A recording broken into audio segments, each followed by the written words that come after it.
Spiti valley ডায়েরির চতুর্থ পর্বে আপনাদের সবাইকে স্বাগত জানাই। Welcome back to Arpita's travel blog. তো আজকে আমরা আরও কিছু অসাধারণ মুহূর্তের সাক্ষী হয়ে থাকবো। চললাম আজকে সারাহান। বন্ধুরা পুরো বিধ্বস্ত লাগছে একদমই। এখন আমরা পৌঁছালাম এসে সারাহানি ভীমাকালী মন্দিরে এখন এসে পৌঁছালাম। তোমাদেরকে একটু ঘুরে দেখাচ্ছি যতটুকু রাত্রে দেখা যায়। সারাদিন প্রচুর ট্রাভেল করে আমরা এসে পৌঁছালাম সারাহানি।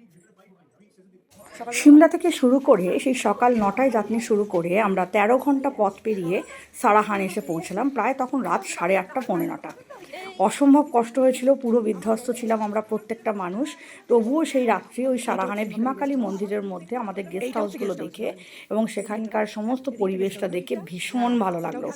অসাধারণ পরিবেশ ছিল, এত সুন্দর লাগলো। আর আমাদের কিন্তু প্রত্যেকটা গেস্টেরই কিন্তু জন্য আলাদা আলাদা গেস্টের রুম উনি ওখানে লোকেট করে রেখেছিলেন। যাই হোক, এরকমভাবে ভীমাকালী মন্দিরের ভিতরে কিন্তু সবাই কিন্তু থাকে না, অনেকেই কিন্তু পাশে অনেক হোটেল আছে সেখানেই কিন্তু থাকে। তবু আমরা কিন্তু ভীমাকালী মন্দিরের ভিতরে গেস্ট হাউসে কিন্তু আমরা প্রত্যেকে উঠেছিলাম।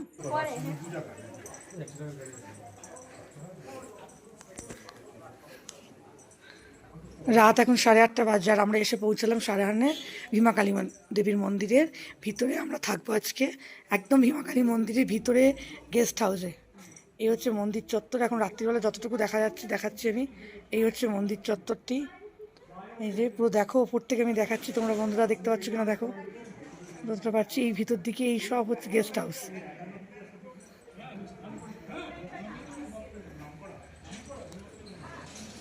যে রুম টুর করাচ্ছে এরকমই রুম।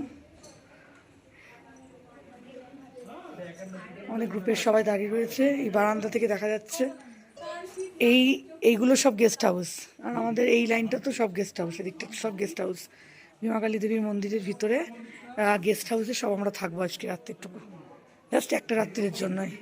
সারাহান আমরা সেই সুদূর সিমলা থেকে আজকে সারাহান এসে পৌঁছালাম। সকাল 9টায় ট্রাভেল শুরু করে আমরা এসে পৌঁছালাম শুধুমাত্র একটা রাত্রের জন্য আমাদের ভীমাকালী মন্দিরের ভিতরে থাকা। একদম ভোর 5:30 6টার সময় ঘন্টার ধ্বনিতে আমাদের ঘুম ভেঙে গেল। ভোরবেলা আমরা উঠে চলে গেলাম, সবাই স্নান টান করে আমরা মোটামুটি বেশিরভাগ জনই চলে গিয়েছিলাম মন্দির চত্বরের ভিতরে। মন্দিরের ভিতরে কিন্তু একদম বিগ্রহের সামনে বা একদম ভিতরের মন্দিরে ভিডিও করা কিন্তু অ্যালাউড ছিল। নামার পথে দেখলে ভালো হয় না, চলে গেলাম। অপূর্ব সুন্দর মন্দিরের ভিতরে আর একটা সেগমেন্ট আছে আর কি, সেখানটা পেরিয়ে আমাদের ভিতরে সিঁড়ি পেরিয়ে উপরের দিকে উঠতে হলো আর এবং ভিতরের দিকেও ঢুকতে হয়েছিল। তারপর সেখানে তারপর থেকে আর ভিডিও করা সম্ভব হয়নি।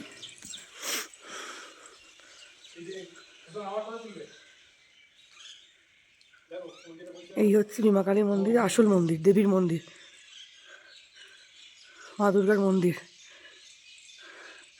বলা হয় যে এই ভীমাকালী মন্দিরে দেবীর নাকি কান পড়েছিল। এটা সতীপীঠেরই একটা অংশ। অপূর্ব কাজ মন্দিরের দরজার, পুরো রূপোর কাজ মনে হয়, পুরো রূপোর কাজ। লাইটটা একটু দাও দেখাই, প্রচণ্ড কুয়াশা হয়ে আছে তো, ওপর দিকে দাও, ওপর দিকে লাইটটা দাও। খুব সুন্দর, পুরোটা দরজাটার উপর কাজ।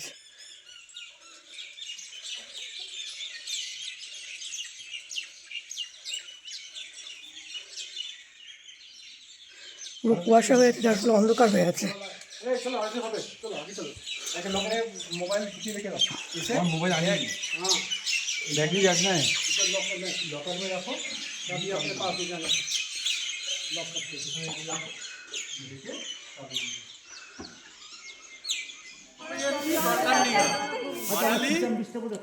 সব পাবো।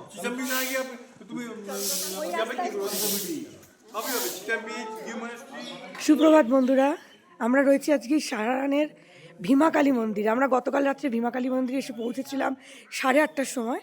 তারপর আমরা ওর ভিতরেরই গেস্ট হাউসে আমরা থেকে গেলাম। এই যে আমরা সকাল 6টার সময় মায়ের মন্দির দর্শন করতে এলাম। এই যে দেখে নাও তোমরা, এই যে মন্দিরটা, মন্দির চত্বরের ভিতরে তো ভিডিও করা অ্যালাউড নেই। তো এই হচ্ছে আমাদের মন্দিরটা। আমরা আরতি দেখলাম মায়ের, ভীষণ ভালো লাগলো। সকাল সকাল উঠে, ঘুম থেকে উঠে স্নান করে আরতি দেখা, প্রসাদ নেওয়া ভীষণ বড় ভাগ্যের ব্যাপার একটা বলতে গেলে। পুরোটা মায়ের মন্দিরের কারুকার্য, দরজা, ভিতরে মায়ের বিগ্রহ, মূর্তি এবং ভিতরে সমস্ত কিছুটাই রূপোর তৈরি। দেখো মাথা আবার হিমাচলি টুপি পরেছে, এখানে রীতি হিমাচলি টুপি পরে ভিতরে প্রবেশ। 1000 বছরের পুরনো মন্দির, এত সুন্দর কাজ, মানে কাঠের কাজটা এত সুন্দর। তারপর এখানকার একটা আলাদা আমি দেখলাম ধরনটা একটা করে কাঠ দেওয়া, সেট করা, তারপরে বাকিটা পাথর দেওয়া, আবার একটা করে কাঠ দেওয়া, বাকিটা পাথর দেওয়া। দেখো এইভাবে ডিজাইনটা করা। এটাকে কি যেন বললো আমাদের সমৃদ্ধা কালকে, কাঠকুনি শিল্প না কি রীতি, হিমাচলি শিল্পরীতি। ভিতরের মন্দিরের বিগ্রহ থেকে সমস্ত কিছুটাই পুরো পিওর রূপোর তৈরি, সমস্ত কিছু। আর পুরোটা দেখো বাইরেটা এত সুন্দর কাঠের তৈরি ডিজাইন, মানে দেখে একদম এত মনটা ভরে গেল। তার সাথে আরতি করলাম, আরতি দেখলাম, মায়ের প্রসাদ নিলাম, ভীষণ ভালো লাগলো। সুপ্রভাত বন্ধুরা, আজকে মঙ্গলবার, দিনটা যতদূর মনে হচ্ছে 17ই সেপ্টেম্বর। আজকে সকাল এখন 6:30 বাজে। আমরা ভীমাকালী মন্দিরের, সারাহানের ভীমাকালী মন্দিরের ভিতরেই রাত্রিবাস করেছি। আমরা গতকাল রাত্রে এখানে এসে পৌঁছেছিলাম 8:30টার সময়। তারপর এখানেই আমরা বিশ্রাম রুমে আমরা এখানে বিশ্রাম করি, এবং সেখান থেকে আমরা সকালবেলায় 6টার সময় ভীমাকালী মন্দিরে গিয়ে উপস্থিত হই। ভীমাকালী মন্দিরের ভিতরে মায়ের পুজো বা আরতি এই সমস্ত কিছু ফটো করা নিষেধ, ভিডিও করা নিষেধ, তাই তোমাদের দেখাতে পারলাম না। মায়ের মন্দিরে এখানে আমরা মায়ের আরতি দর্শন করলাম। দুবার আরতি হয়, সকালে একটা 6টার সময়, একটা 9টার সময়। ভীষণ সুন্দর মায়ের আরতি দর্শন করলাম, মাকে দর্শন করলাম। সমস্ত মন্দিরটা কি সুন্দর করে সাজানো, 1000 বছরের পুরনো মন্দির, কেউ দেখলে বলবে না, মানে এত নিখুঁত ডেকোরেশন। এই যে দেখা যাচ্ছে, এই যে বাড়িটা থেকে আমরা রওনা দেবো চিটকুল রাকছামের উদ্দেশ্যে। আজকেও অনেক বেশি লং জার্নি হতে চলেছে। সঙ্গে থেকে বন্ধুরা তোমরা সব। 800 বছরের পুরনো গ্রাম এই সারাহানের আশেপাশে ঘুরতে ঘুরতে, গ্রামের পথে পথে ঘুরতে ঘুরতে একটা রাজবাড়ির সামনে এসে পৌঁছেছিলাম। শুনেছিলাম এটা নাকি অনেক পুরনো দিনের রাজবাড়ি, কি সুন্দর এখনও পর্যন্ত সংরক্ষিত করে রাখা রয়েছে। আর এখানকার বাড়ি, মন্দির, রাজবাড়ি সমস্ত কিছুই না ওই কাঠকুনি শিল্পর আদরে করা।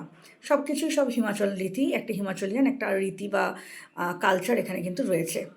এত নিস্তব্ধ প্রকৃতি, মানে সত্যি ভাবা যায় না। আমরা এই কলকাতার একটা কাঠখোট্টা একটা জগতে যখন থাকি, তখন সেখান থেকে গিয়ে যখন এই পাহাড়ের কোলে সুন্দর নিস্তব্ধ নিশ্চুপ গ্রামগুলোকে যখন দেখি না, সত্যি তখন অনবদ্য লাগে। যাই হোক, সেখান থেকে ফিরে যখন গাড়ির জন্য আমরা সবাই রেডি হচ্ছি, ব্রেকফাস্ট আগেই সেরে নিয়েছিলাম। তো যাই হোক, তখন দেখলাম আমাদের গ্রুপ লিডার দাদা সঞ্জিতদা তো এই ভীমাকালী মন্দির বা সারাহানের এই মন্দিরের একটা বিবরণী আমাদেরকে শোনাচ্ছিলেন। পুরনো পৌরাণিক কাহিনী একটা ছিল, সেটাই আমাদেরকে শোনাচ্ছিলেন।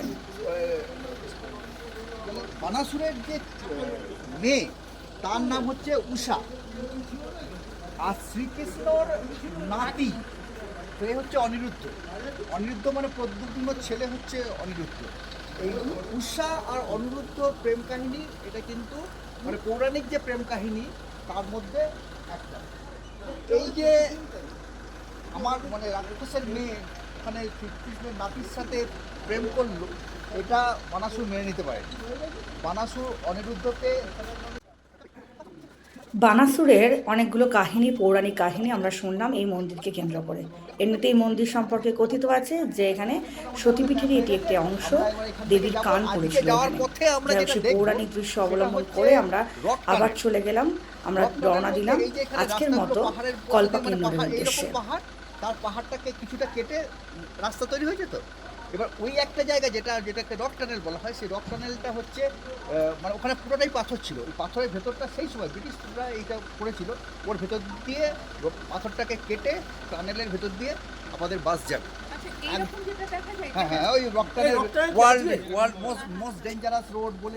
যাই হোক, সঞ্জিতদার মুখে সমস্ত কাহিনী শুনে আমাদের যাত্রা শুরু হলো সারাহানের ভীমাকালী মন্দির ছাড়িয়ে কল্পাকিন্নরের উদ্দেশ্যে। যদিও আমাদের গন্তব্য কিন্তু কল্পাকিন্নর ছিল না। সাধারণত এই গন্তব্যস্থলে প্রথমে কিন্তু লোকে কল্পায় যায়, কল্পা গিয়ে সেখানে স্টে দেয় বা তারপরে সাংলায় যায়। কিন্তু আমাদের ছিল একটু উল্টো, অন্যরকম আইটিনারি। আমরা কিন্তু প্রথমেই এখান থেকে চলে গেলাম রাকছাম বা চিটকুলের উদ্দেশ্যে। যদিও এই দিনেরও দূরত্ব ছিল, জার্নি ছিল প্রায় 10-12 ঘন্টার।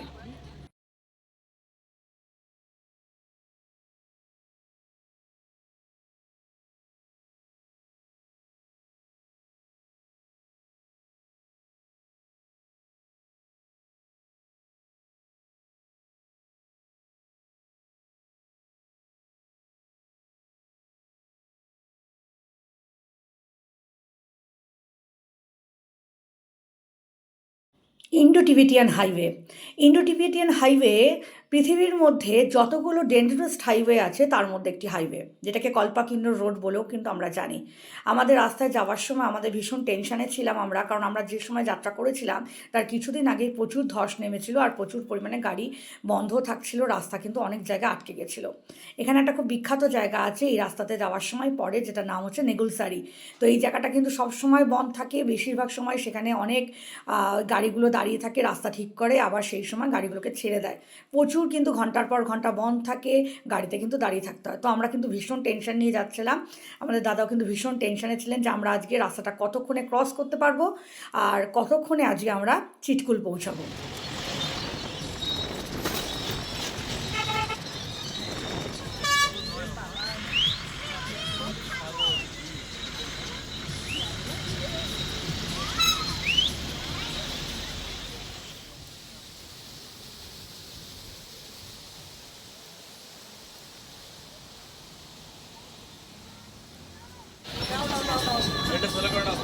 নামবো তো, হ্যাঁ নামবো।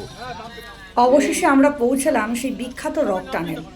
দেখুন, একেবারে এশিয়ার সব থেকে সুন্দর একটা ইন্দো টিবেটিয়ান হাইওয়ের ওপরে এরকম পাথর কেটে তৈরি করা একটা অভূতপূর্ব দৃষ্টান্ত হচ্ছে এই রক টানেল। পুরো রাস্তাটাই নাকি আগে পুরো পাথরের একদম চাং ছিল, একদম যাকে বলে একদম রাফ টেরেন ছিল। সেই জায়গার মধ্যে দিয়ে কতটা কৌশলে টেকনোলজিক্যাল টেকনিক খাটিয়ে কীভাবে ওরা রাস্তা বের করেছে, সেই রক টানেলে এসে আমরা পৌঁছলাম। জায়গাটা মানে খুবই রিস্কি ছিল, বেশিক্ষণ দাঁড়াতে দিচ্ছিল না গাড়ি, বা দু সাইড দিয়ে আর কি, যেহেতু টার্নিংয়ের মুখ, তার ফলে অনেকটাই রিস্কি ছিল। তারপরে আমরা বেশিক্ষণ দাঁড়াইনি, কিছুক্ষণ দাঁড়িয়ে একটু ভিডিও করে ছবি টবি তুলে আমরা আবার গাড়িতে রওনা দিই। এই হচ্ছে বিখ্যাত রক টানেল, যেটা কল্পা রোডের মধ্যে পড়ে, India's dangerous highway. Not only India's, actually এটা এশিয়াস ডেঞ্জারাস হাইওয়ের মধ্যে একটা হাইওয়ে। দেখুন কীভাবে রক টানেলটা তৈরি করা হয়েছে, যার মধ্যে দিয়ে গাড়িগুলো চলে যাচ্ছে। অভূতপূর্ব একটা নৈসর্গিক প্রাকৃতিক দৃশ্য।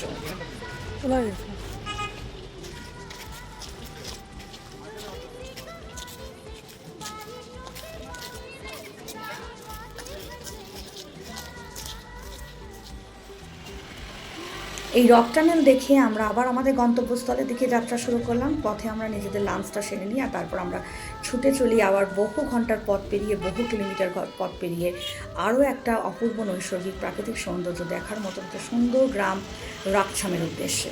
রাকছাম থেকে বেশি দূরে নয় চিটকুল, যেটাকে বলা হয় ইন্ডিয়াস লাস্ট ভিলেজ, সেই গ্রামের উদ্দেশ্যে চললাম। দেখা হবে আবার পরের পর্বে, পঞ্চম পর্বে আবার দেখা হচ্ছে। সুস্থ থাকুন, ভালো থাকুন, স্টে টিউনড।